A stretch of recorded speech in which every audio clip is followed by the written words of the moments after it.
क्या है? रुको जरा मैं बाबा टिल्लू टिल्लू नाम मेरा बाबा है।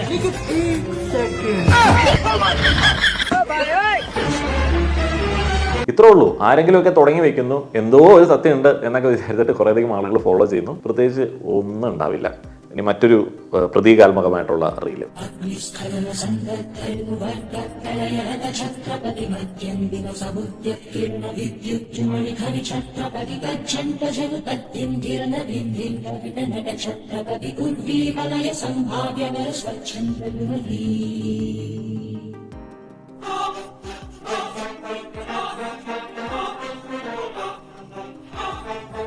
ഈ ലൂപ്പിൽ കിടന്ന് കറങ്ങാനായിട്ടുള്ള ഇഷ്ടം പോലെ ഓപ്ഷൻസ് നമ്മളിൽ പല ആളുകൾക്കുണ്ട്. പ്രാചീനമായിട്ടുള്ള ചില ഗ്രന്ഥങ്ങൾ, മതബോധനങ്ങളുടെയൊക്കെ അടിസ്ഥാനത്തിൽ എല്ലാ പുതിയ കാര്യങ്ങളെയും നിരാകരിച്ച് പ്രാചീനതയെ, പുരോഗമനം എന്നൊക്കെ പറയുന്നതിനെ പുച്ഛിച്ച് പ്രാചീനതയെ പിന്തുടരാനായിട്ടുള്ള ഇഷ്ടം പോലെ ഓപ്ഷൻസ് നമ്മളിൽ പല ആളുകൾക്കുണ്ട്. ഈ പറയുന്ന ആട്ടിൻകൂട്ടത്തിൻ്റെ ചുറ്റും കിടന്ന് ചുറ്റാതെ അതിൽ നിന്ന് വ്യത്യസ്തമായിട്ട് ഡൈവേർട്ട് ചെയ്ത് ഓരോ കാര്യങ്ങളൊക്കെ കണ്ടുപിടിച്ചിട്ടുള്ള ആളുകളാണ് ലോകത്ത് മാറ്റങ്ങൾ ഉണ്ടാക്കിയിട്ടുള്ളത്. അപ്പോൾ ഈ വാക്സിനേഷൻ ചലഞ്ച് കൊണ്ട് ഒത്തിരിയധികം ഡിക്ലൈൻ ആയിട്ടുള്ള ചില രോഗങ്ങളുടെ റേറ്റ്, മാതൃശിശു മരണനിരക്ക് എന്നീ കാര്യങ്ങളൊക്കെ നമ്മൾ ഈ വ്യത്യസ്തമായിട്ട് നടന്നിട്ടുള്ള സ്വന്തം ബുദ്ധി ഉപയോഗിച്ച് ചിന്തിച്ചിട്ടുള്ള ആളുകളുടെ സംഭാവനയാണ്. എന്തോ ഒരു സത്യമുണ്ട് പോലും.